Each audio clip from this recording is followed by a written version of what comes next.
2019 NASCAR Whelen Euro Series gets underway with the NASCAR Grand Prix of Spain in Valencia on the 14th and 15th of April.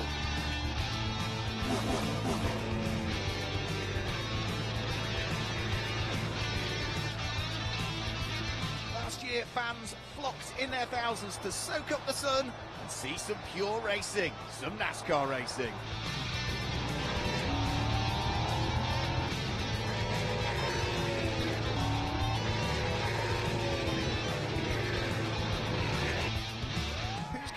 The first wins of the year, who is going to stand on the top of the podium?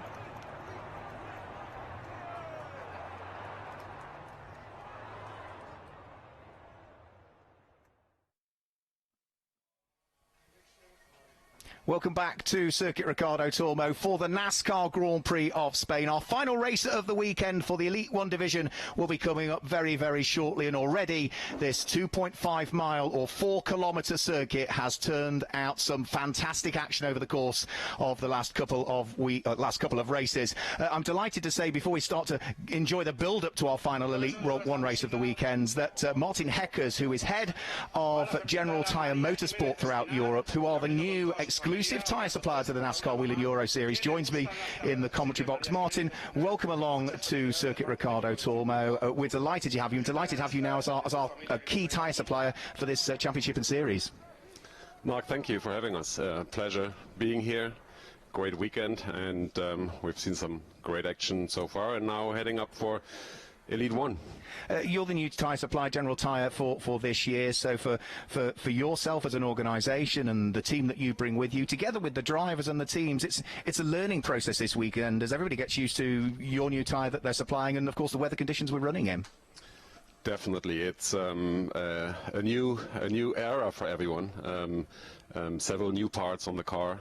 Not only the tires, which are a super important part, as we all know in motorsport, but also the dampers, some aero parts, and so it's really a white blank sheet of paper, and the teams are doing a very, very great job. You can see the improvements from day to day that they take on that challenge and come up with some pretty good results. So we are quite happy with what we see so far.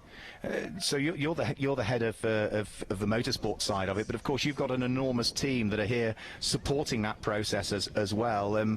You'll go back and look at all of the data that the teams are giving you, look at all of the carcasses that are coming off the cars, and sort of evaluate as to whether there are things that you may need to consider for the future, or whether, with the feedback you're getting, that you're happy with the product that you've got. So it's an exciting time, isn't it, really?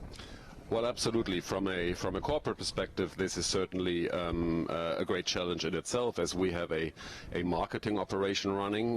They are showcasing the General Tyre product to the fans here in Europe from a street car perspective, and then we have the racing tyre operation, which is caring after the teams and the drivers on the racetrack.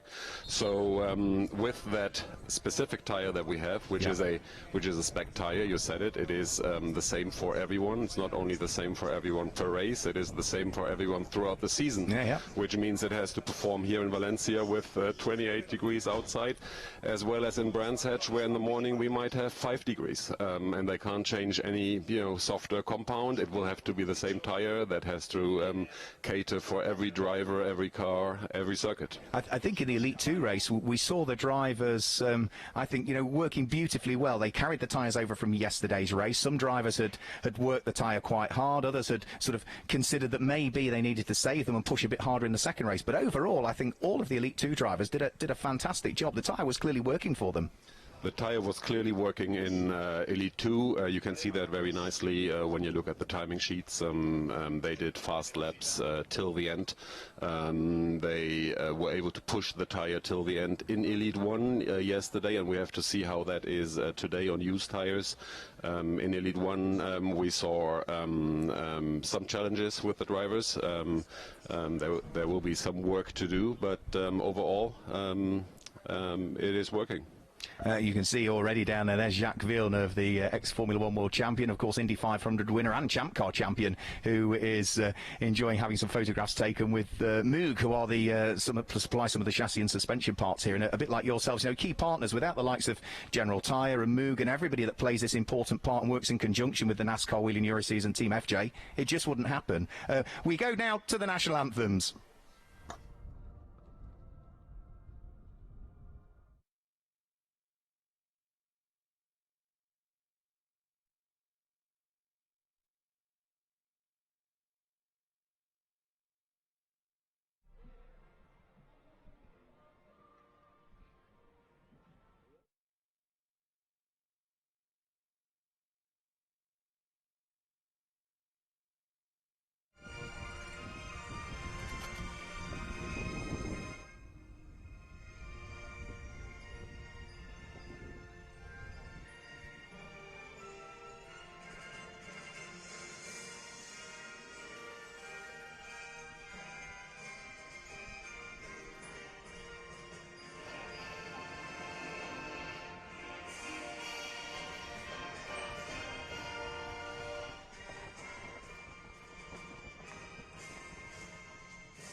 Que acoge la primera prueba de la NASCAR en Europa este año, escuchemos el himno nacional.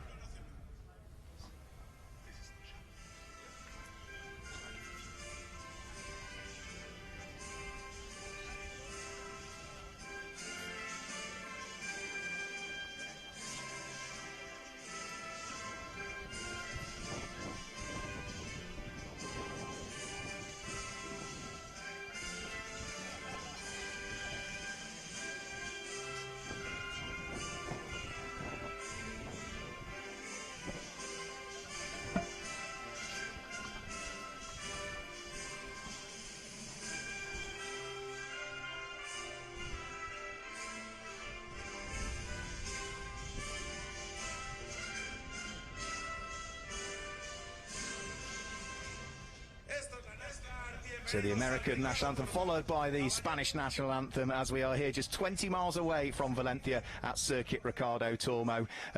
Martin Heckers, who joins me in the commentary box, exciting times ahead. I know you've got plenty of guests here. Your public area was very, very busy. We're in for a fantastic final race, aren't we? Absolutely, and we're looking forward to it and the next races and the upcoming seasons. We're in here for the long run, and we are very much looking forward to it. Well, thank you for joining us in the commentary box. We're delighted to have the support of General Tyres and all the rest of our key partners with us in the NASCAR Whelen Euro Series. We've already had some fantastic racing action here at Circuit Ricardo Tormo. We had a race yesterday for the Elite 1 division and a race for the Elite 2 division. So let's look back at some of the highlights from just 24 hours ago.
So a win yesterday in Elite 2 for Giorgio Maggi, claiming his first ever race victory. But in the Elite 1 division that we're just about to see head out onto circuit to start their race very shortly, it was a 21st career win for the most successful man in the NASCAR Whelen Euro Series and a Spaniard, so his home NASCAR Grand Prix and Villarino. I'm delighted to say that joining me in the commentary box for this race, we saw him out racing in the Elite 2 division. We've seen him in the Elite 1 division in the past, but Bert Longines is alongside me.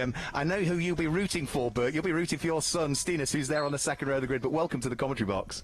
Thank you, Mark. Thank you to inviting me here on this commentary box. I like to do it, and for sure it will be an exciting time to see how my son, but also the other professional drivers are doing it in this second Elite 1 race. For your Elite 2 races, we'll touch briefly on those because it hasn't really. It's just one of those weekends, Bert, wasn't it?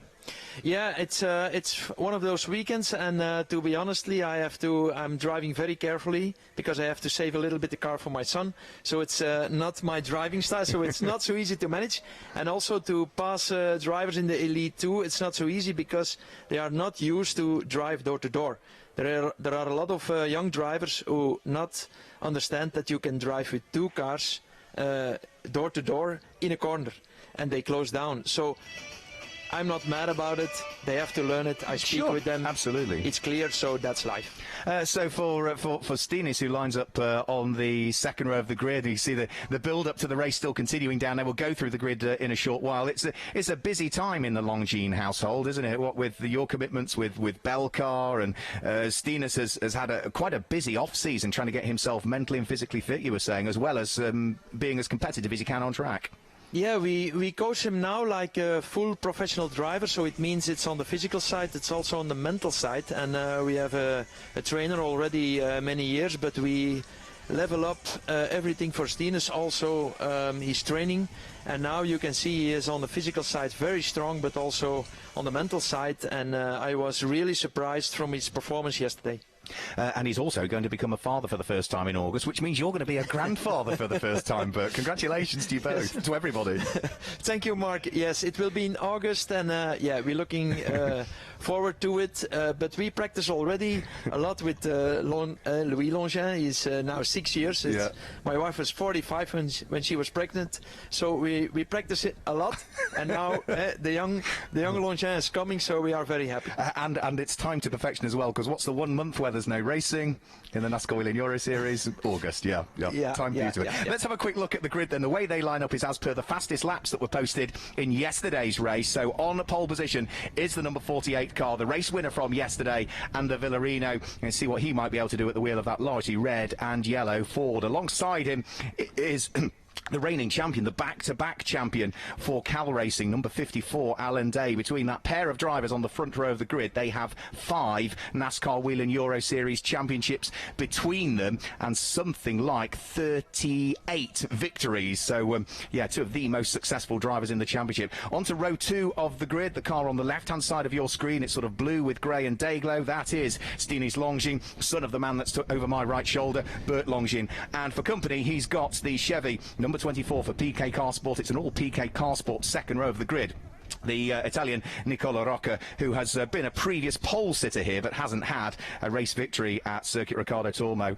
Onto the third row of the grid, and on the inside of the third row of the grid, it's the number 50 Hendricks Motorsport car in the hands of Loris Hazemans. Loris will be hoping for good things in this race. He popped a quick lap in yesterday to try and get a good position, but the junior trophy champion from last year, who was 4th in the overall standings, is there as the drivers have now been told to start their engines, so the slave batteries will be disconnected and very shortly the cars will be heading off on their rolling lap. And joining him on that third row of the grid is number 50, a double former champion, Luca Lasserre. That was before we became, as was Badge now, the NASCAR Whelen Euro Series. He was champion in 2009 and 2010 before the affiliation with NASCAR. Onto the next row of the grid, that's row number 4, just to pick out the colours of them. Apologies, there are no graphics for you, at least this weekend. Number 90 for Brax Racing, Alex Sedgwick made his debut this time last year has agreed to do the full season with Brax, and let's see what he might be able to do there from the number 90 car on the fourth row of the grid. And joining him for company is 3 times a runner-up, the very quick Frenchman, Fred Gabillon, at the wheel of that beautifully liveried, I do like the livery on that gold car, number 3, which is the Chevy of Fred Gabillon. And then just onto the 5th row of the grid, we should just be able to pick up the 5th row of the grid, number 9, which is Gianmarco Ercoli, so far the only driver to have won a race in both the Elite 2 division, moved up to the Elite 1, and has won a race in the Elite 1 division. He's the only driver to have done that so far. Could Stinis Longines make that a different story later on? And joining him for company is number 77, Alexander Graf. So the car's heading off on their green flag rolling lap, and this is the point now where all of the drivers will be fully focused on what is going to be the 18 laps that lie ahead of them.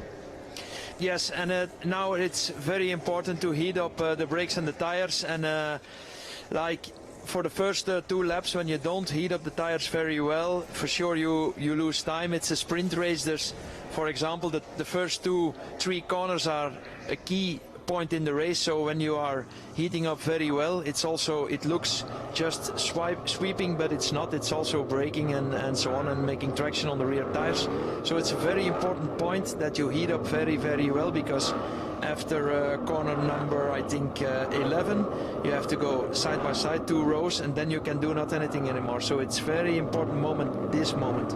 Yeah, absolutely, very good point made there. Yeah, it's not a full lap of warming the tyres, it's only less than 3/4 of a lap of warming those tyres. A few drivers have spoken about turn number 11 as being the most difficult corner here. Would you agree that turn 11 is the one to watch out for? Yes, the problem is there that when you want to push, it's very easy to lock up the right front tire, and that's because you are braking on not in a straight point, and also the track is a little bit off camber, so it's very heavy for the right front tire. And of course, when you want to attack and the tires are not heating up very well, it's very easy to lock up, and a race with a flat spot, driving 18 laps with a flat spot, is nearly impossible. Well, I learnt a lot about this circuit over the course of this weekend. I was here last year, but when you look at it on television, or maybe you look at it out of the commentary box windows, you don't get the impression fully of the gradient and also the lines that the cars take. I've had a couple of jogs around the circuit the last 2 nights, and it's amazing, yeah, where you see the drivers, they can use the sausage curb, they avoid the sausage curb. You can see where they are on the brakes and the turning points just purely by the rubber that's been laid down. Yeah, you have to really feel as a driver where the rubber is. Sometimes it's a little bit more outside, sometimes a little bit inside in the curb. So you have to adapt constantly your driving style and be smart.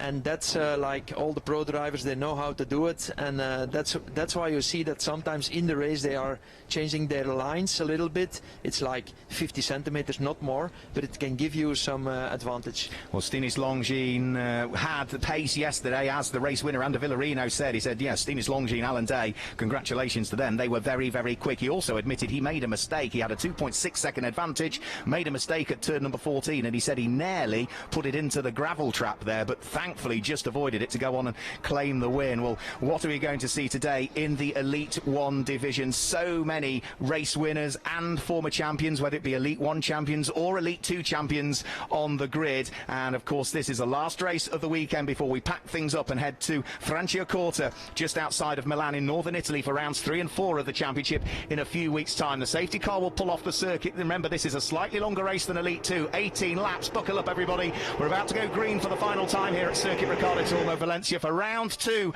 of the Elite 1 division of the NASCAR Whelen Euro Series. The green flag flies and away they go. It looks as though it's a good start for Ander Villarino from the pole position as they charge their way down towards Aspar for the first time. There's contact further back and a big accident as Ellen Law goes into the barriers on one side and comes across to the other. Big crash. That was a very large crash. Couple of cars, but we just caught it at the last moment. That's going to bring out the safety car as Alan Day briefly takes up the lead from Stinis Longines, but that is, I think Stinis might make it through. The lead at the moment. Oh, we have another crash. We do. That's Ulysse Delceau that's got together with Alexander Graf as well there, the 77 Alexander Graf, the 36 Ulysse Delceau. But the main concern will be what happened on the start-finish line. A couple of cars just making contact with each other, and speared from the centre of the circuit, making heavy contact with the barriers on the left-hand side, and then poor old Ellen Law making her debut this weekend. She had a birthday on Friday, back across the circuit the other side, and further contact, Bert. I spoke with her because I know the name, of course, and I spoke with her on Friday evening, and she was really excited. Oh, but she is looking good. She's coming out of the car, so that's okay. That's great to see. It's always the damage. The team is about worried about the damage, but when you see a driver coming out of the car like this, you see she's okay. That's always the most important. Yeah, absolutely. She'll feel a little bit shaken up, a little bit battered and bruised, but Ellen Law has got lots and lots of experience. Oh, that's Mauro Trioni, who's also got tangled up in that one. We saw Sam Teheri, the Iranian driver, sort of have a problem also in his race, but the number 31 has only just been repaired by Cal and is looking a bit battered. But again, great to see that the Swiss-based Italian is out of the car. And you well know from Brands Hatch, which I hate to remind you about last year, these are tough cars, aren't they? It's I remember this crash because I was driving at that point for General Tire to do a test. At Brands Hatch, At Brands Hatch, so everybody was on the Michelin. I was doing a tire test in this race, and on a certain point Stines crashed. It was a big crash, and I was behind them, and I crashed full into my son. So I'm still emotional about it. And at the end of the line, I go to him, and I saw him in the car. He was a little bit shaky and dizzy. And I asked him immediately, hey, are you okay? Are your legs, are everything okay? So as a father, it's quite emotional. But he was okay, and the race afterwards he was quick again, so that's the most important. They are strong cars, and rightly so, because it's great to see Ellen Law and Mauro Trioni out of the car. Because the start-finish line is blocked at the moment, the cars are making their way under safety car through the pit lane, and then once they've got to pit lane exit, they'll be ushered back out onto the circuit. So it just allows our fantastic marshals and officials that we've got here at Circuit Ricardo Tormo to clear up the accident, which is not going to be the work of a moment. It's going to be a few laps behind safety car before we're able to get things underway. But it initially looked as though it was a great start before our attention was drawn further back. But Stines, what a fantastic start. Stines Longines. Yeah, he's in good shape, and when you see how quick he was in the second corner, and with not completed heated tires and brakes, so he took a little bit of risk, I saw, but he managed to do it well. And that's what I mean, is on a mental side, he is at the moment very strong, and you can see it in his driving. Of course, what we don't know, and of course we've had Martin Heckers here, who is the head of General Tire Motorsport in Europe. We know Ander Villarino said in the post-race interview to me yesterday that he pushed hard. He pushed his tyres as hard as he could, knowing that probably today he doesn't have as good a car underneath him as others do. So you're not going to tell me what Stines' tyres are like. I know that, but we're not necessarily looking as though everybody's on exactly the same playing field, because some work their tyres harder yesterday, some know they've got a bit in reserve for today. Yeah, and it's also important how do you set up the car, because what we learned in this month and a half before the season, we tested a lot, and we learned that we have to set up the car differently than in the past. It doesn't matter, but also to adapt a little bit the driving style as a driver, and it's also on the mental side. When you are in the car, you want to attack. It's normal. That's your business. But when you can manage your head and cool down a little bit, it can gain a lot on the Sunday race. And I think we will see after 10-12 laps the real difference, how everybody managed it. It looks as though one of the cars that was tangled up in the accident, actually at the second corner, which is Doohan here, it avoided the carnage at the first corner, but Alexander Graf has come into the pit lane. The Memphis Racing team have had a look at the Chevy. The officials will have had a look at it, and they've removed any other bits of fiberglass bodywork from it, and he's back out there on the circuit. However, the sister car to it is not, which is Ian Eric Varden, who did do a couple of races in the NASCAR Whelen Euro Series last year. We saw him out at Hockenheim in the past, but he's largely been involved in V8 Thunder cars in Sweden and the Camaro Cup over in Finland. That car still remains in pit lane at the moment, so it's been a really difficult start to the race for both of the Memphis Racing Chevrolets. So still under safety car here. Remember, it is an 18-lap race for Elite 1. The Elite 1 and the Elite 2 races always used to be the same distance, but again, one of the other small changes we see for this year, Bert, is that the Elite 2 cars get more qualifying, and because they get more qualifying to even up the track time between the two, the Elite One races are slightly longer? I think it's a good decision because this longer time for the Elite 2 drivers to qualifying the car in the first part of the qualifying, for sure it's better because they are not used to go out, do one quick lap and finish. So it's a very good decision to do it like this. The pro drivers, they know how to handle it, so it's very smart from the organization to give these guys a little bit more track time. We had a shot there of the number 70 car. We saw Mirko Schultes driving that in the Elite 2 division. Bobby Labonte, who joined me in the commentary box earlier on, is behind the wheel of that one. So he sort of, again, has avoided both incidents, turn 1 and turn 2. We can see Mauro Trione's car being moved out of harm's way. You can see the tyre marks on the circuit that show where the cars started to get together, and then the point of impact just a little bit out of shot from there. So Mauro Trione's car out of the way. There's still, I think, Ellen Laws to clear up, but thankfully she's a pit lane exit, so it probably doesn't impede too much on the racing, subject to what the officials have decided to do. Yeah, but they have to take it away because it's still dangerous. And for example, the driver who was in the pit lane without his rear wing on the car, it will be not easy to break down the car at the end of this straight line, because you go there nearly 240k, and then to break down without this wing on the back, it will be not so easy for him. So I hope his spotter and his team manager inform him that he have to be careful in the braking of this first corner, because it's dangerous. Yeah, that's the number 77, is it? The Memphis racing car of Alexander Graf, which has lost what for this season again is another subtle change to the car. It's a clear Perspex wing now, in theory to improve the visibility. Yeah, and that's clear. That's much better because I drove it now also. You can see really when you see in your mirrors, you can see really much more. So it's a good decision that they did it. For sure, for sponsors it's not so good, but anyway, the safety is the most important. It's nice to see that the second Memphis racing car is out as well. I said it remained stationary in the pit lane, but yeah, Ian-Eric Varden is also now back out on circuit as well. So the 54-year-old Finn, who is both a rookie in this championship and eligible for the Legend Trophy. The rookie is for new drivers in their first season of racing. The Legend Trophy is for bronze-graded drivers aged 40 and over that enter this championship. So he is eligible for both, and great to see that he might be a lap or so adrift now, but he is out there and starting to still get involved in the race. You've just pointed towards the timing screen, Bert, and well spotted, because a certain Mr. Jacques Villeneuve has made progress, hasn't he? Yeah, he did a very good start. Also, I spoke him for the first time on Friday evening. He's really a nice guy. He's very open. As a world champion of Formula 1, it means something in life. And I spoke to him and I said, I'm the father from Steenes. I'm managing the number 11 for PK Carsport. And immediately he came to visit the car and he said, wow, Bert, what a nice car do you have.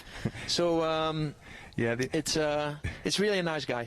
The only problem for Jacques Villeneuve is because the accident started on the very first lap, but all of those places he gained aren't going to work, because they will reorder the grid based on reorder the field based on the starting grid. So might have been a good start, but he's got to do it all over again. Yeah, but that's the regulation. It doesn't matter. Everybody knows it. So it's part of this championship, and also a part of the NASCAR. It's in the US, the same story. So it doesn't matter when it's like that. It's like that.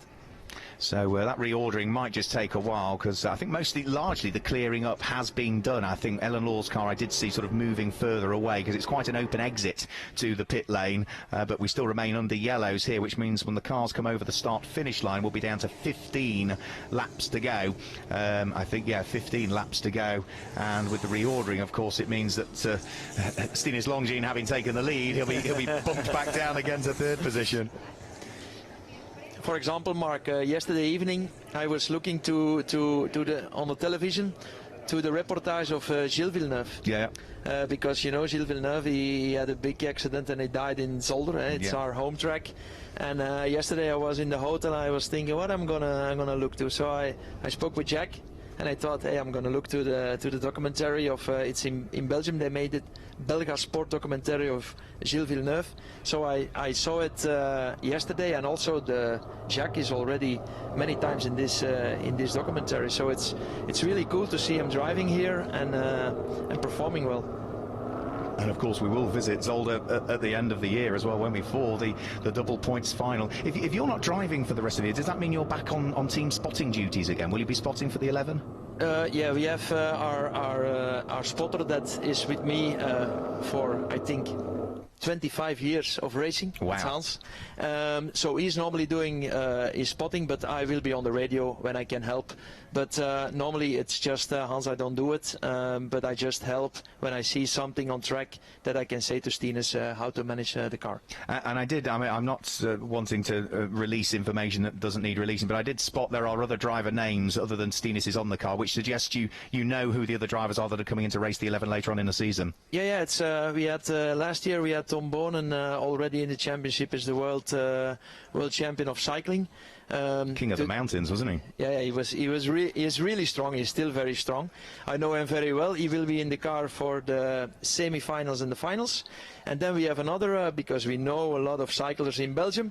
They all want to race, and I don't know why, but they come to me and to Anthony. So I don't know why, but they always ask, can you not bring something together that we can drive this type of cars? So we have Niels Alberts, he's a world champion of cycling cross.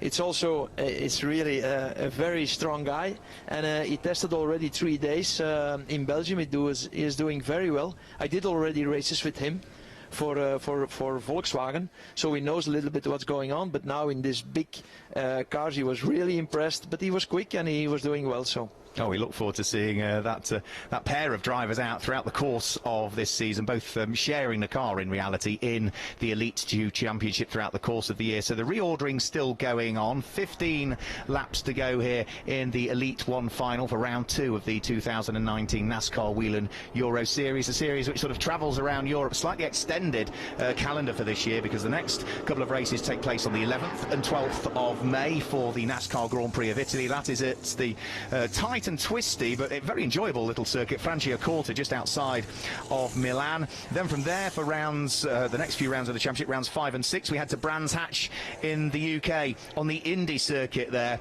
The next round is a new circuit for us. I know there's a lot of interest, in particular of Martin Dubek, who is a sole Czech driver that we have in the field and has been racing both in Elite 1 and Elite 2 over the course of the last few seasons. And this weekend we will go to Most in the Czech Republic in June, before we then take in the only oval circuit on the calendar, which is Venray in the Netherlands on the 13th and 14th of July. And then for the final 2 rounds, it's the playoffs as it's called. It is double points. It's Hockenheim in Germany in the latter part of September, the 21st and 22nd of September. In early October we go to your home Grand Prix, as you suggested. Yeah, the NASCAR Grand Prix of Belgium. So an extended programme as well. It's nice to see Venray back on the calendar. It's nice to see Most coming in as well. Bert. Yeah, I think they made a very smart decision to drive in Venray again. It's a really nice track for this type of cars.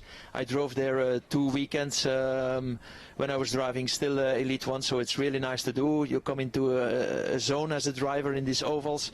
So it's really cool that it's back on an oval. And then we have Most. I don't know the track. I thought after 25 years of career I know every track in Europe, but it's not, so it's Most. So we go for testing there. But I really don't know how the track will be, but for sure to be in the Czech Republic, it's really cool. They love racing, so I'm excited to be there. Yeah, I know that the Martin Dubek and the Dexwek team and Ellen Law were over there doing some media things a few weeks ago, and yeah, they were very well received. And I'm sure the crowds that we've had here at Valencia and the enormous crowd that we'll have at Brands Hatch, I'm sure we will see plenty of spectators heading towards Most in the Czech Republic on what will be the 29th and 30th of June. Of a couple of rounds that are there. So 14 laps remaining, 13 next time they come over the start-finish line. The reordering still in the process of being done, so we do go right the way back towards the starting grid order. So Ander Villarino will, as and when we've got the circuit clear and the reordering done, get the race back underway. He will start on the front row of the grid with Alan Day alongside him. So it's the Spaniard from the Israeli. There is Ander Villarino, so race winner yesterday. He set the fastest combined time in free practice, which meant he was was first out of the pit lane for qualifying. He set the fastest time that was ultimately allowed because Alan Day went quicker but lost the time for track limits. So he qualified on pole position, Ander Villarino, got a lights to flag victory yesterday and set the fastest lap. So he started from pole position today. Surely, Bert, that has been the perfect return to the NASCAR Whelen Euro Series for the 3 times former champion. Yeah, and you see, he's not for nothing a 3-time champion. He's a really professional driver. He's very smart handling the car. When you see his driving style, he was in the past quick, handling the car very well. Now he's quick again. I think the level raised a lot, but still he is in the front. So he's a smart guy. He's a very professional race driver with a lot of talent. And as we were sort of discussing with Bobby Labonte, when you look at those true professional race drivers, and there are many of them here this weekend, it's not just the work that he does out on the circuit, it's his home NASCAR Grand Prix. So the fans have been wanting a piece of Ander Villarino all weekend. He took the time to come and join us in the commentary box as well. So he's been a busy guy this weekend. Yeah, and you have to know it costs a lot of energy because just after the race yesterday I visited him when he was doing off his helmet, and he said to me, "Hey Bert, I'm completely finished. Your son is far away too quick. I have to push like hell." But still he was there. He didn't make he made one small mistake. First race coming back, winning the race, so he's a strong guy.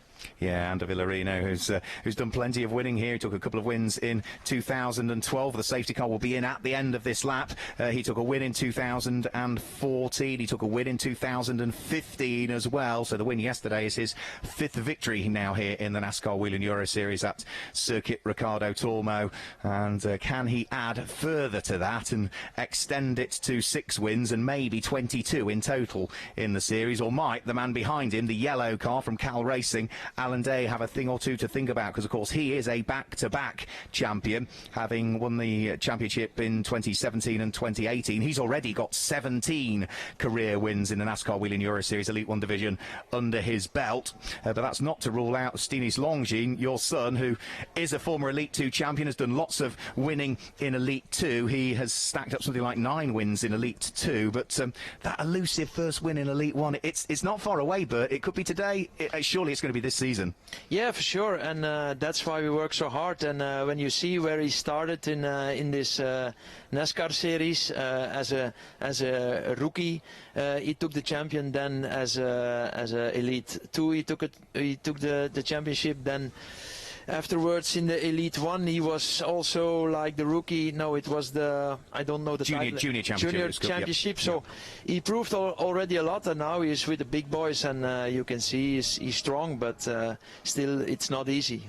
No, but he's growing and growing and growing, and has been right up there. So here we are back to neat 2x2 order there, heading round through turn number 13 up towards Adrian Campos, which is the 14th and final corner here, and then the safety car will once more peel off, and we will hopefully now get things underway. When we get things back to green flag racing, there will be 12 laps remaining, and let's hope that we remain green for all of them. And this is a nice clean start after the unfortunate problems at the first attempt at the start. So it's taken a while to reorder the field, but we're ready to go now. Safety car peels off.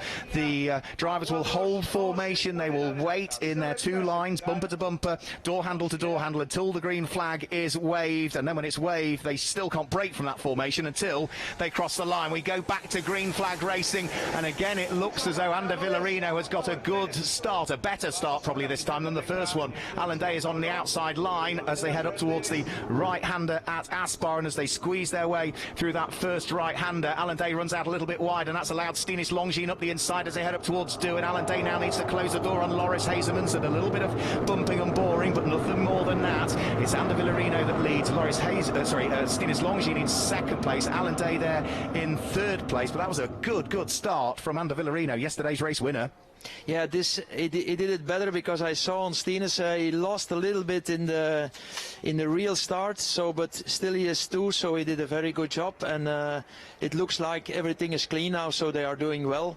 I think everybody is like burning up in these cars. like four laps after behind the safety car. You know, in this type of cars it's 60-65 degrees, so the drivers are happy that they are driving again. That I'm very sure of. Side by side down through the order, Romain Iniesta, the number 88 car, trying to drive his way all the way around the outside, then runs very, very wide and bounces over the curb. So Michael Bleekham only is able to squeeze his way through. The Mexican NASCAR champion Ruben Garcia Jr. that joins us is also trying to work his way through. A little bit of damage to the front end of the number 1 car by the look of things. It's sort of dragging its bumper and both of its front wings. It's sort of cosmetic damage, but that is going to hold him up. And then all of a sudden, yeah, the bodywork opts to part company, which is probably the sensible thing. He's lost his splitter, and there's still bits of the bumper dragging underneath the front of the car, which is, yeah, it's going to affect his aerodynamics. It's going to affect his handling, Bert, surely, isn't it? Yeah, for sure. It will be difficult to continue like this, but we will see normally when it drops off the piece, it can be okay, but it will be not easy. For example, in the braking zone of turn number 1, you can see what happens. It will be a problem, I think. Yeah, so he comes up towards the braking area now. The car that's ahead of him is the number 12 car of Francisco Cini. Romain Iniesta, the number 88 car, right behind. There was one car that came into the pit lane, and that was the number 9 car of Gianmarco Urcoli, his Ford having been given a drive-through penalty for some sort of infringements. The bodywork has finally parted company, which is probably the best thing that could have happened there to Ruben Garcia Jr., because now, whilst aerodynamically he's not in a good place, at least the flapping bodywork has gone, so that might mean that the officials don't have to call him in. Who knows? Yeah. And now I think, Mark, we will see how the pilots manage the tires and how they managed it yesterday. So I think in 3-4 laps we will see who is dropping, who is not dropping. I can see Stines is already attacking, so it looks like he feels confident. And I see that Alan Day is not. It's not so easy for him to follow the pace of Ander Villarino and Stines. So now we will see how they handle it yesterday and how they handle the car today. So the tire wear will be very important now. Well, I heard Loris Hazeman, who sits there in 4th place at the moment, the number 50 Hendricks Ford Mustang, chatting yesterday because he was always in a line of traffic. He said, I didn't really get the best out of the tyres. At no point could I push. There was one lap he pushed purely to get a quick lap in because that would dictate his grid position for this one. So Loris Hazeman's certainly of one of the cars in the top 4. I know he's got a reasonable set of tyres and he gets a really good run on. Alan Day is a little bit sideways there coming out of turn number 14. He's drawing himself alongside on the left-hand side of the circuit, and Alan Day knows already that there's no point trying to fight for something that you're going to lose out for, so he'll just tuck himself behind and try and attack elsewhere around the lap. So a change for 3rd position. Loris Hazeman gets the place, but now Alan Day fighting back coming out of Aspar up towards turn number 2, which is doing. Great return of the favour by the double former champion. He's back up the inside and retakes the place, Bert. Yeah, but this is really strong racing and also professional racing. That's what I think everybody wants to see. It's door to door, nose to tail, and they are not touching and they're respecting each other. They are on a very high speed, so it's really cool to see. Normally I'm in the car, so I see it now myself. I like it very much. This is really professional racing. And now that they're slowing each other up a little bit with the squabbling, it's bringing the second of the 2 PK Car Sport cars into the mix as well, Nicola Rockers. So watch out for what is a pair about to become a trio, I would have thought, for 3rd, 4th and 5th position. Here they come up towards the braking area for Bernat Martinez, which is turn number 8, a 2nd gear corner. It sort of drops away on the apex, so Alan Day just runs a little bit wide, take the curb at 9, take lots of curb at turn number 10, and as you brake for 11, as you suggested, make sure you don't lock that right inside unloaded wheel as you turn through 11. Yeah. You know, when you lock there and you have a flat spot, I can tell you your race is finished. You have to drop off. So it's really, on a mental side, important that you stay calm there. Normally you cannot overtake, so it's like the professional drivers know how to do it, but sometimes, you know, they even make a mistake. Keep the questions coming in on the internet as well. One that you will hopefully know the answer to, but somebody's just asking, you know, what's the maximum top speed that the cars reach around Circuit Ricardo Tormo here? I think it's nearly 240k. It's just a little bit, I think, maximum speed at the end of the straight line, I think I saw 235 or something. So and if you get a good exit from turn 14, maybe pick up a bit of a toe, your terminal speed might be that little bit higher, but that's not bad at all, is it really, for what is the run down into also the fastest corner, turn number 1, Aspar, a very, very quick corner. I know Jennifer Jo Cobb yesterday said that was her favourite turn number 1. Yeah, and you can, with this type of tires, you can brake so late, you even think it's impossible, but you have to move your brains really telling yourself it's possible, you have to do it, you have to do it. So, and then you can see immediately you make a quick lap. So it's impressive how late you can brake with this type of car, but it's normal because it's a big car. There is a lot of aero at the end of the straight line on the car, so you can brake very late. 3 wide up to turn 2 just doesn't go, does it? Bobby Labonte together with Dario Carzo and Francisco Cini, and something had to give, and unfortunately, Francisco Cini, having rotated through 180 degrees, had to spin the car back round the other way to get going. Out front, Ander Villarino still continues to lead. The gap between himself and Stinis Longines last time as they came over the start-finish line was just less than a second, 0.9 of a second between the pair. It looks as though it might have just moved out slightly more than that. Stinis Longines still has a bit of daylight between himself and the third place car of Alan Day, but Loris Hazemans there was bouncing over the curb and looked unsettled when I briefly looked. Yeah, he was really completely sideways, so it but you know, like also I know Twan Hazemans, I know Mike Hazemans. I drove with Mike a lot via GT races, and when you see this young guy, the talent that he have, also the coaching from Twan and from Mike, you see how good he's doing. It's nice to see him, and also he's always in the attack modus. Now he is far away to wide, but he's always in the attack modus, so it's really cool to see him driving like this. He's also a very young guy.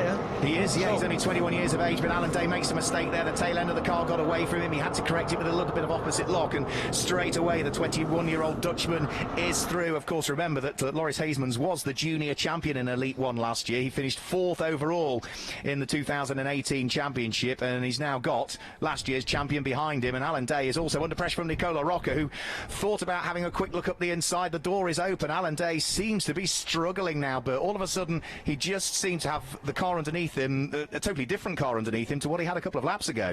Yeah, but that's what I mean, what I meant 3-4 laps ago, that we will see now how far the tires are gone, and how they managed it yesterday, and see what the drop is now from Alan Day. So you see he is really struggling. You know how quick and good driver he is, so you can see it's not so easy for him. And of course, you know, the first time, this is the first weekend the drivers, as we heard from Martin Heckers of General Tyre, it's the first weekend that the drivers have used these tyres, so Alan Day might now just have to ease off a little bit, and the tyres could come back to him. They may not. This is unproven ground for everybody out there. They're all learning as they go along, and General Tyre, as we heard from Martin, are going to gather all of this information and learn from it as well. It's a great start to this new partnership, isn't it? Yeah, and to be honest, I did a lot of testing for General Tyre, and when I see the support that you get from this company to do it good as a driver, as a team, but also for them to... Bobby Labonte 3 wide again. The number 46 is Antwater Eels, who's trying to squeeze his way past Ruben Garcia Jr. in the straight line into the Memphis racing car of Alexander Graf, and Bobby Labonte's getting involved as well. 3 wide as Nicola Rocker attacks Alan Day for what will be 4th place once more. Alan Day off the podium at the moment. It's not that often we get to say that Alan Day is potentially not going to stand on the podium. Rocker looking for the inside line as they head up towards turn number 5, but Alan Day just gives him enough room. Luca Lasserre now, the Frenchman, the double former champion, trying to get in on the mix. So 4th, 5th and 6th all together as they turn through Angel Nieto, which is turn number 6, the second gear corner, up through into 3rd gear, through turn number 7 where the speeds build. And this is a great little fight going on. Alan Day doing a very good job of trying to close the door, but I think it's probably just a matter of time, do you think, Bert, before they squeeze their way through? Yeah, but with Alan Day you never know. He's really tough. He's also physically very strong and mentally very strong, but you see now he's really struggling with the car. But and also Nicolo is driving sideways, so it's a little bit more speedway. But about Bobby Labonte, when we see him 3 wide, he is used to do it in the oval, so he will not be in panic. So it's for him, it's a piece of cake. It's Bobby Labonte here last year when he was side by side with Alex Sedgwick was fantastic. They did it on both races, the Saturday and the Sunday, and Bobby here again has entertained the crowds again. There goes Stinis Longines over the start finish line. Can we get a quick look as to what the gap is between himself and Ander Villarino. Looks like the gap has come out to 1.1 seconds between the pair of them that time through. Here's the best of the fights, 4th, 5th and 6th position all together. The yellow car, the Cal Racing machine in the hands of Alan Day. Then the 24 PK Car Sport Chevrolet of Nicola Rocker, under pressure from the Ford that sits behind, which is Luca Lasser racing for Mishu Motors once more again this season. 3 of them together through Dewan, and now that Nicola Rocker is under pressure from Luca Lasser, it might just allow Alan Day maybe to sneak away if they start to battle, the pair of them. Yeah, that's when you are in the middle, it's you have to attack, but you have to defend, so it's not so easy for Nicola. But I'm really surprised he's coming back into the championship. He's doing really a very good job. I saw him now with PK Car Sport together with his father is here. They are really very professional and doing their job very properly.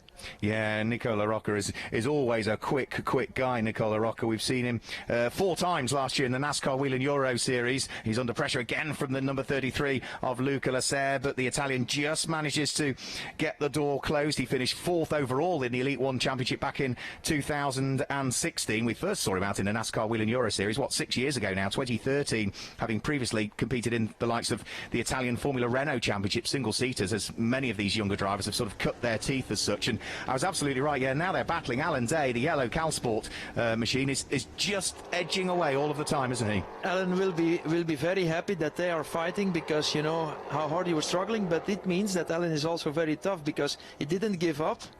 He locks now again, but he didn't give up, and you see still he is in position 4, and normally he would back off already 2 places, but you can see when you are mentally very strong what you can do in a race, so it's very important. 5 laps to go at this stage. Ander Villarino still continues to lead the race, and problems further back. All of a sudden Luca Lasser grinds to a halt as he came over the start-finish line, so not sure what the problem was there. It's as though sort of all of a sudden he seemed to lose drive potentially, so maybe some sort of gearbox or transmission issue.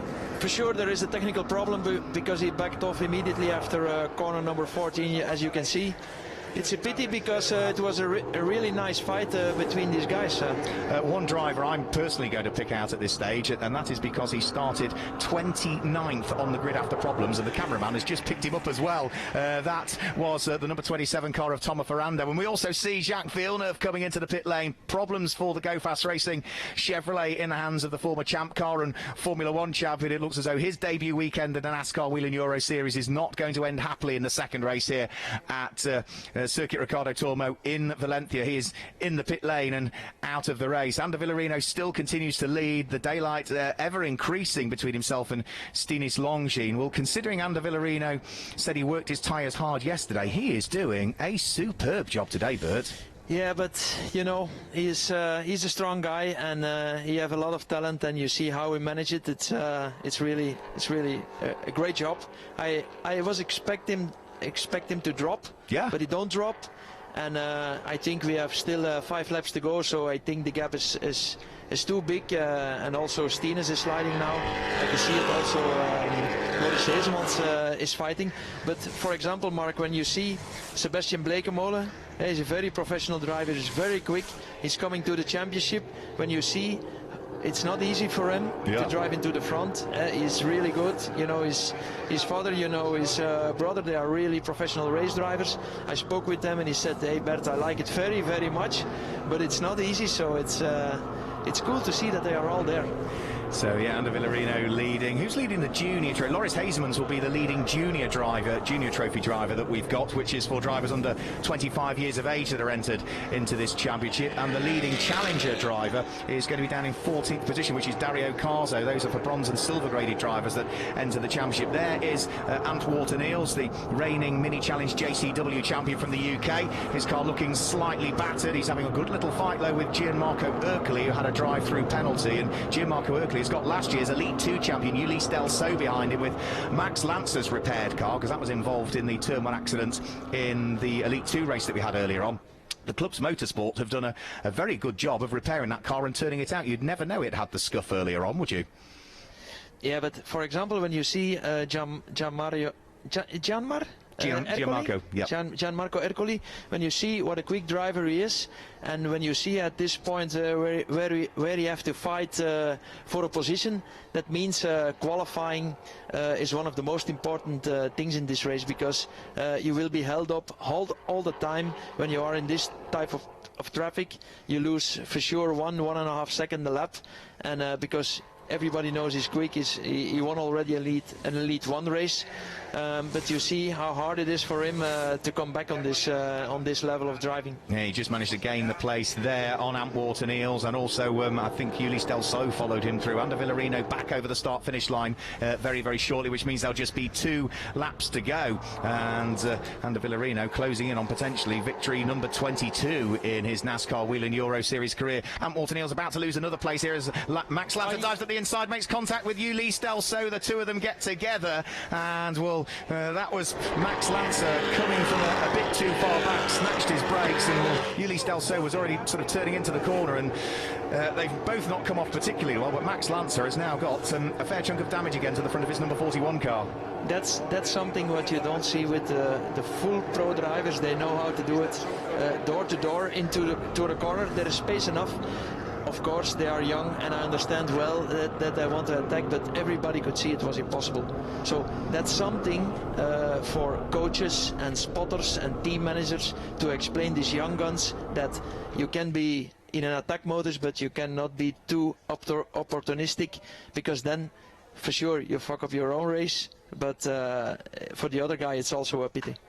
Yeah, apologies for the language there. There is Ulysse Delso. He is out of the race, and that's an enormous shame for the reigning Elite 2 champion who stepped up. I gather there might be possibly the potential of some cars having sort of passed each other under yellow. Gianmarco Ercoli may be passing Max Lancer under the yellow flags, but we'll let the officials sort that one out, because over the start-finish line now with just 2 laps to go goes Under Villarino. The gap between himself and Stinis Longines is now up to nearly 2 seconds, but Stinis Longines in second place also has a similar gap back, 2 seconds between himself in second place and Loris Hazemans in third. So barring any mistakes or problems or snatched breaks, which is a very easy thing to do in these latter stages, it's looking as though the top 3 could be settled maybe.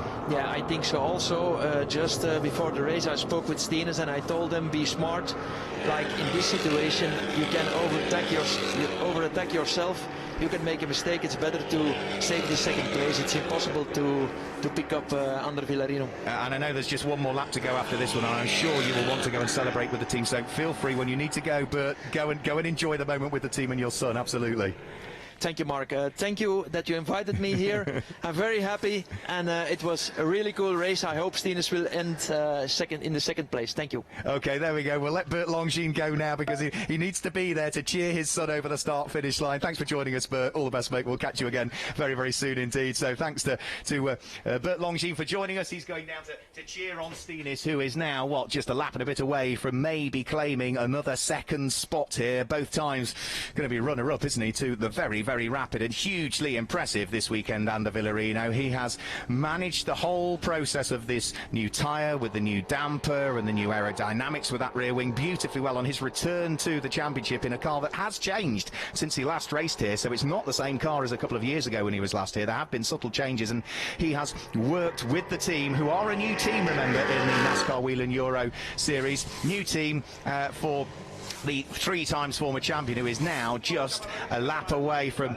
himself claiming another victory, and that would be the second victory this weekend for Racing Engineering, who run the number 48 car. So nice and clean out of turn number 1. Aspar into the braking area for the second gear left-hander, which is doing. From there he'll squeeze the throttle, shift up into third, in towards the left-hander, the unnamed left-hander, turn number 3. From there it's on the brakes, back down to second for Nico Triol, which is turn number 4. And there's not a great deal that Stinis Longines can do about this. After 4, it's straight away up towards the right-hander, the second gear corner at turn number 5, and then the circuit starts to climb uphill.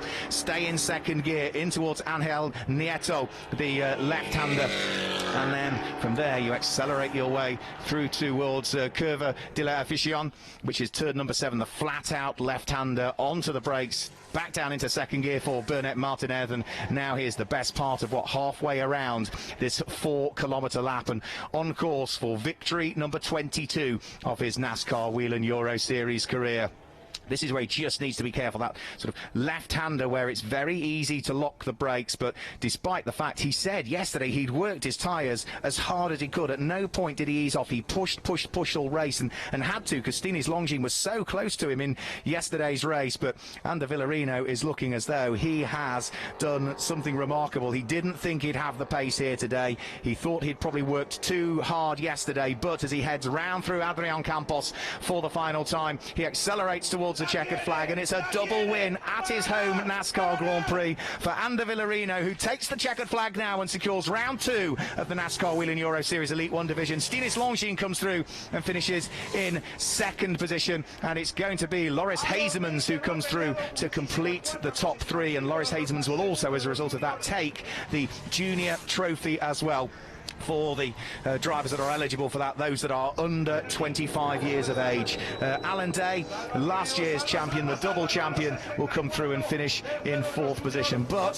for the man who returns to the NASCAR Whelen Euro Series at his home NASCAR Grand Prix in front of his Spanish fans, he is a very, very happy man. Surely that is the perfect weekend, and the local fans are showing their appreciation for a hugely likeable, hugely talented driver, Ander Villarino, and as we say, 3 times a NASCAR Whelen Euro Series champion, 22 wins now under his belt, which means that he stretches the advantage. Alan Day still on 17, would have hoped to have closed the gap of victories in total claimed, but instead the gap goes the other way. So Ander Villarino is going to make his way around the circuit and towards victory lane, where we are hoping we will be able to get an interview with him. And we have had a few small issues over the weekend, but we should hopefully be able to grab a word with our race winner as and when he gets himself through the paddock area and through the throngs of the thousands of fans that will be here to welcome him towards victory lane and the stage, and then we can grab a quick word with him. So let's just run you down the results as off goes Ander Villarino, our race winner, onto his final slowing down lap. He is the winner of the race, and in 2nd position it was the number 11 PK Car Sport Chevy of Stinis Longines. 3rd place was the number 50 Ford for Hendricks Racing of Loris Hazemans, and as I said, he is the leading junior driver home. And in 4th place for Cal Racing, number 54 Alan Day.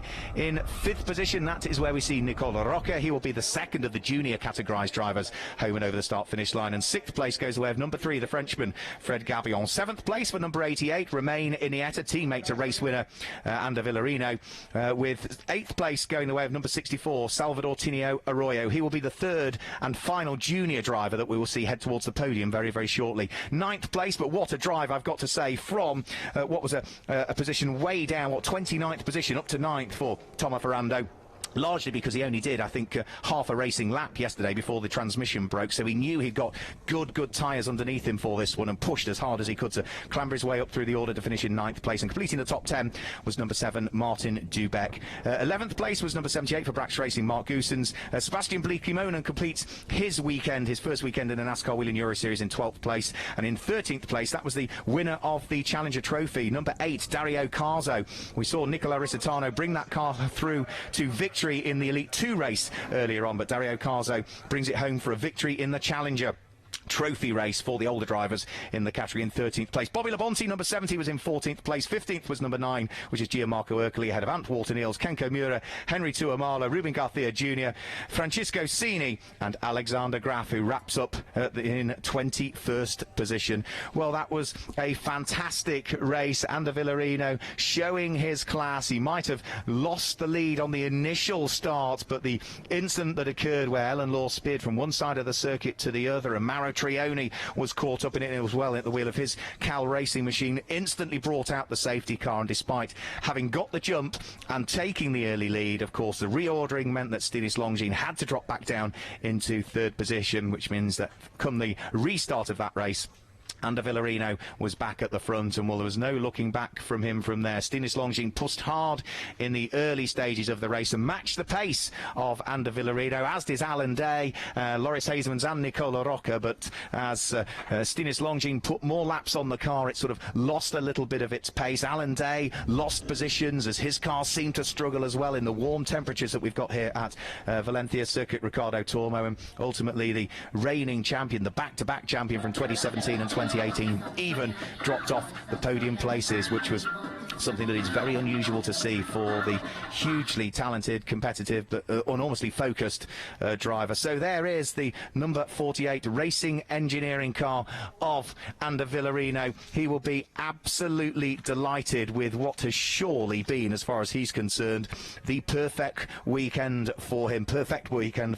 Champion in 2012 and 2013. He was runner-up in the NASCAR Whelen Euro Series in 2014 and then was back to winning ways in 2015. Another driver, like many of them, who cut his teeth in single-seaters, racing in the likes of the Spanish Formula 3 Championship, where he was the champion in 2001. We also saw him out in the World Series by Nissan as well for a period of time, but it is the perfect weekend for him, and also, I've got to say, the perfect weekend for racing engineering, one of the most successful European teams in recent years, who have claimed championships all over the place. In reality, only set up 20 years ago in 1999, racing engineering, but they've conquered 11 titles in 8 years, ranging from the likes of Spanish Formula 3 and GT championships to the World Series title in 2002, GP2 drivers title in 2008 and 2013.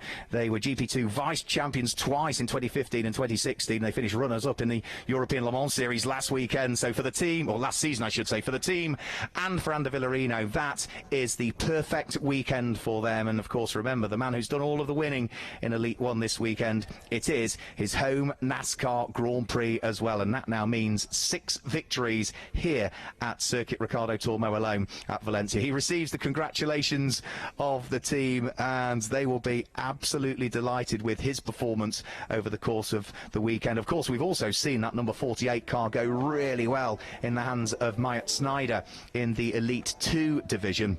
Didn't quite go the way that he ultimately would have wanted, but that car has had the pace and has been really arguably the class of the field in both Elite 1 and Elite 2 over the course of this weekend. And with both Myatt Snyder and Ander Villarino as good as confirmed for the full season, are they also going to have the pace when we move on to our next couple of championship rounds, which will be rounds 3 and rounds 4 of both the Elite 1 and the Elite 2 division at Franciacorta in Italy. Great scenes there as Ander Villarino is congratulated. There's Stinis Longines, twice a runner-up, but look at the smile on Stinis Longines' face. A great race and great respect between the pair of them. There's Bert Longines, who's made it down there as well. I'm pleased you escaped early, Bert, because yeah, he's made it down there to congratulate Ander Villarino and enjoy the moment with his son. And yeah, you can see what it means to the friends and the family members down there.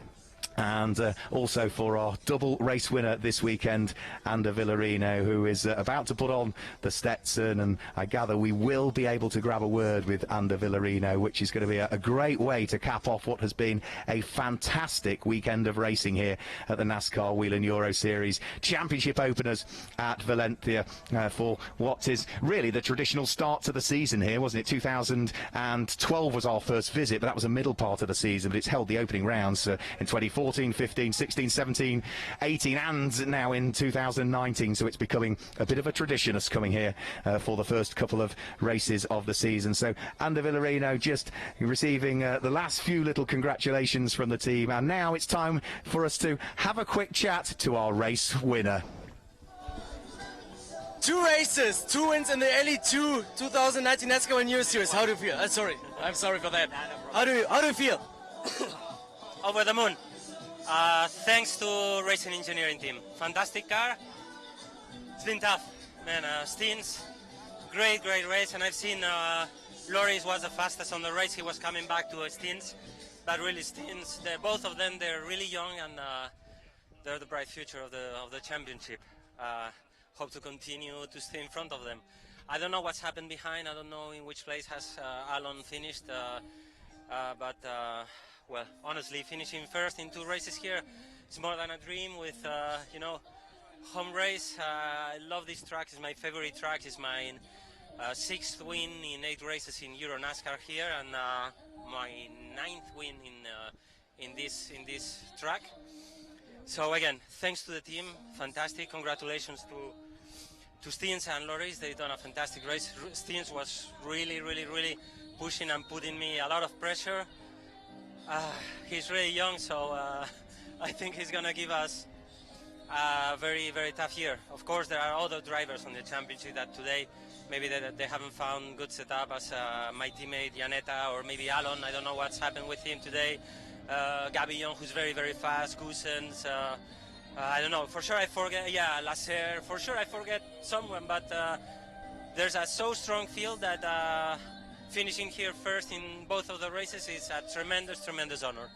How does it feel to be back in Euro NASCAR? Fantastic, really. Well, when I went out from the championship, I was trying to find other, other things, maybe other, I don't know how to say, other challenges, but this is the best championship I've been in. NASCAR is NASCAR everywhere. NASCAR is NASCAR in Europe, in the US, in China, in Japan, in Africa, wherever you go, NASCAR is known. So it's the funniest championship I've ever been involved in, and thanks to the organization for giving us this kind of racing. I think the spectators have enjoyed, and I feel very, very lucky to have won these two races here, because yesterday I messed up in turn number 14. I lost all my advantage, and today I've been lucky because my start hasn't been good, and this caution that we have had has allowed me to restart the race in the first position. If we wouldn't have had this safety car, I think it would have been very different, because Stins was first, and even if I was a little bit faster from the middle of the race on, I think it would have been very, very tough. I congratulate him, and I'm very happy for him and for his father that I raced with him in 2014 and 15. I appreciate that very much, and just don't go so fast. All right, thank you very much, and congratulations again. Thank you. There we go. Fantastic to hear from Ander Villarino, who is still absolutely pumped with what has been the perfect weekend for him and the team as well. But that sort of wraps things up really now from our opening weekend of racing in the NASCAR Whelen Euro Series here at Circuit Ricardo Tormo. It has served up, as ever it does, some superb racing action. I've got to say thank you for the drivers that came to join me in the commentary box over the course of this weekend, for Jennifer, Joe Cobb and Ander Villarino, who we've just heard from, who joined me in the commentary box for yesterday's races, and Bobby Labonte and Bert Longines, who came to join me in the commentary box for this one, and also for Martin Heckers, the head of General Tyre Motorsport in Europe, for taking the time out to come and see us up in the commentary box. But that's it from Circuit Ricardo Tormo for rounds 1 and 2 of the opening rounds of the NASCAR Whelen Euro Series for this year. But don't forget, the 11th and 12th of May, we'll be back doing it all again in Franciacorta. From myself, Mark Werrell, goodbye. We'll see you in Italy. The NASCAR Whelen Euro Series will return to Franciacorta in northern Italy for the 3rd and 4th rounds of its championship on the 11th and 12th of May.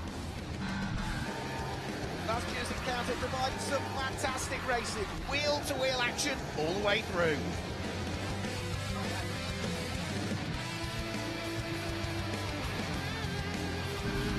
He's look wide, there's lock brakes and they're still side by side. A little bit of contact, and there's more contact. He's put him into a spin. It's another win and more championship points.